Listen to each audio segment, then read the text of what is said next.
Проект «7 заповедей сыновей Ноха». Мы с вами в синагоге Брамут Далит на окраине Иерусалима, там видны Иудейские горы. И сейчас будет интервью с Равом Машем Вайнером, автором книги «7 заповедей Бога». Это 3 тома, это Шулхан Арух, свод законов для народов мира, для неевреев. How did it happen that you decided to work on the issue of Sheva Mitzvot, Bnei Noach? I think this occurred several years ago because I am obviously a Chassid Chabad, Chassid of the Rebbe, and the Rebbe spoke about this issue 25 years ago. Intensively, the Rebbe spoke about the importance of Jewry today. Anybody that's capable to teach, influence, explain the 7 laws of Noach to the whole world, to anybody. And there's a group called Ask Noach International that are Chabad Hasidim, and they somehow came to the point, and this was also a directive of the Rebbe, that there should be something like a Shulchan Aruch, a book that condenses and brings the laws that are applicable for Bnei Noach. It's something like a Shulchan Aruch regarding the specific issues of Sheva Mitzvot Bnei Noach, and they searched different rabbis that could write this, and it finally came to me, and I was the one that got involved in it and started writing it, and thank God also finished it and doing it as a whole book to present the laws of Sheva Mitzvot in a more practical and detailed way than just a small pamphlet of explaining law 1 is don't bow down to idols, and law 2 is not to blasphemy, and not law 3, but to explain and to bring sources. The book is written in Hebrew, first of all, because that is the source language of Jewish law. And we also were sure that we must write this book in Hebrew in order to allow other rabbis that they can study and investigate and research and understand what we're saying, and not giving out blank statements saying this is permitted or this is forbidden because other rabbis would not accept. So we had to do the base information in Hebrew, and then it was translated into English. The book itself is built on 8 pieces, or 8 parts. The first part is a general introduction and explaining the general laws of Sheva Mitzvot, starting from what is the obligation, which type of people are obligated, general influence of a person and community as study, prayer, repentance, and so on. General ideas of what the code of law in general is. That was the first part, and a very important part. Second part, then the next 7 parts follow, correspondent to each of the 7 commandments. The second part is the commandment of prohibition of idol worship.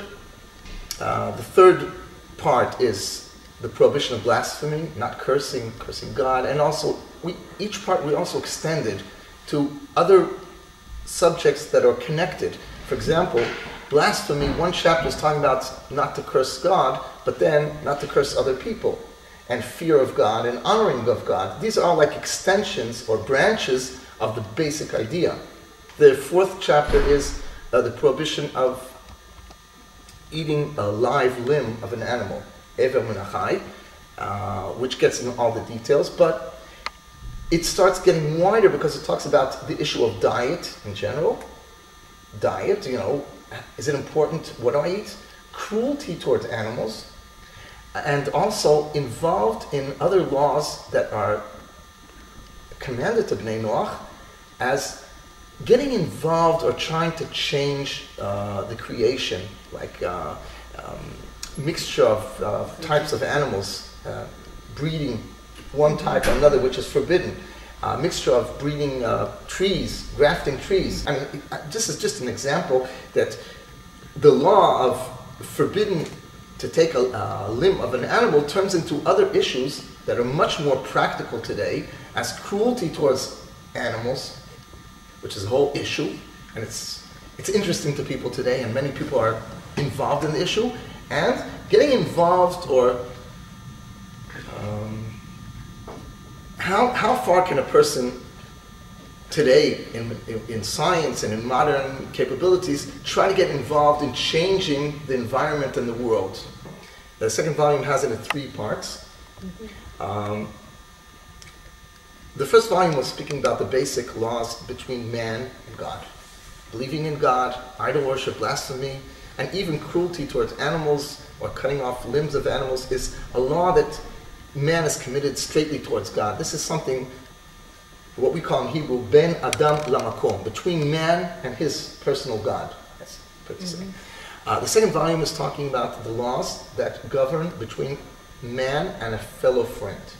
3 mitzvot, 3 laws, and 3 groups and big areas, which are very essential in every time, and obviously today.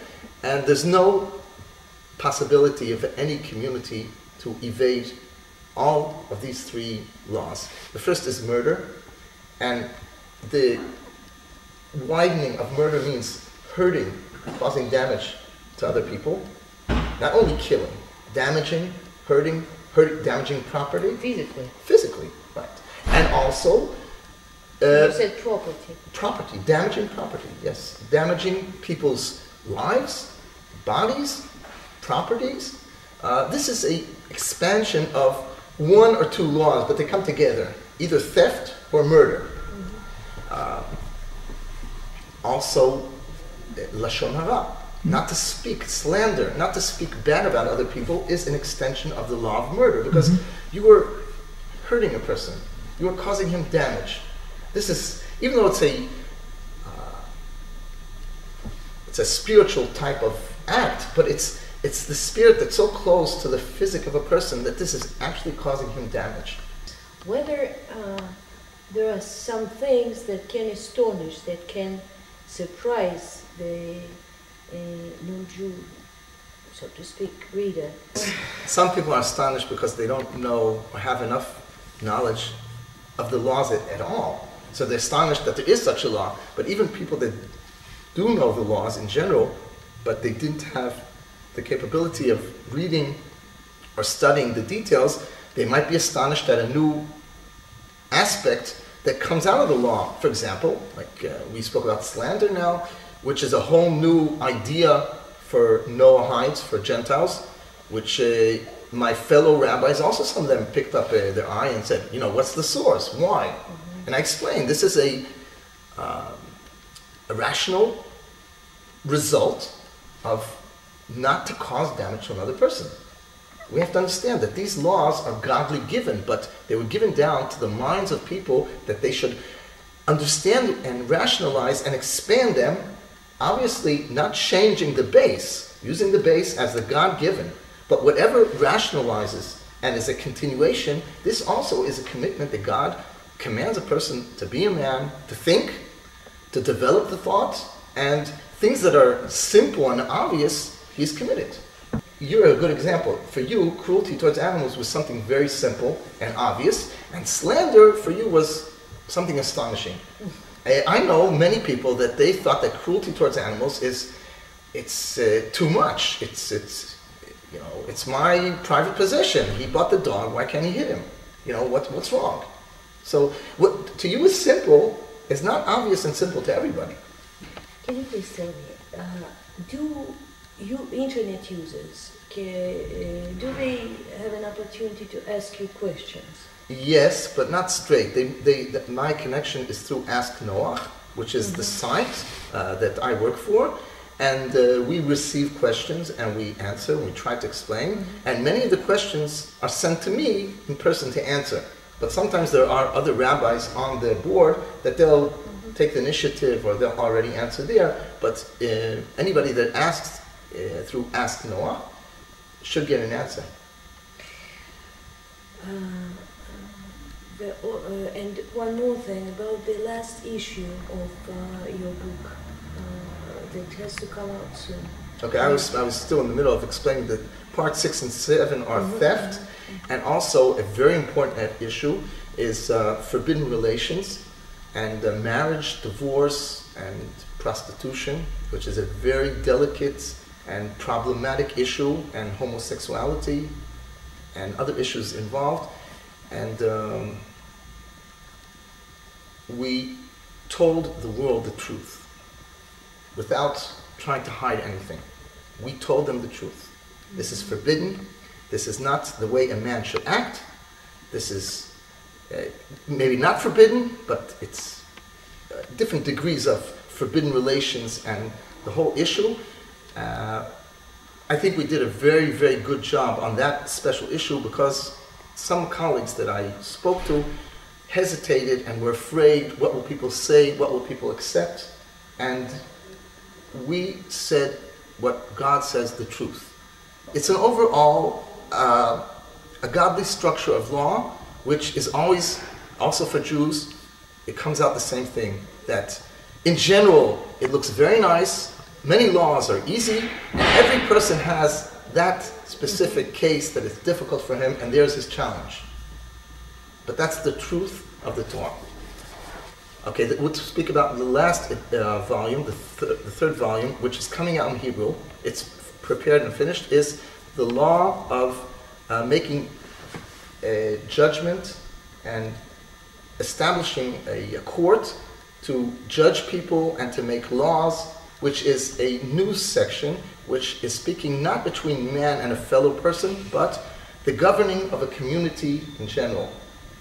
This is the most remote area today that we have influence, because we're talking about private people in general, and we don't have a straight influence in any government or any big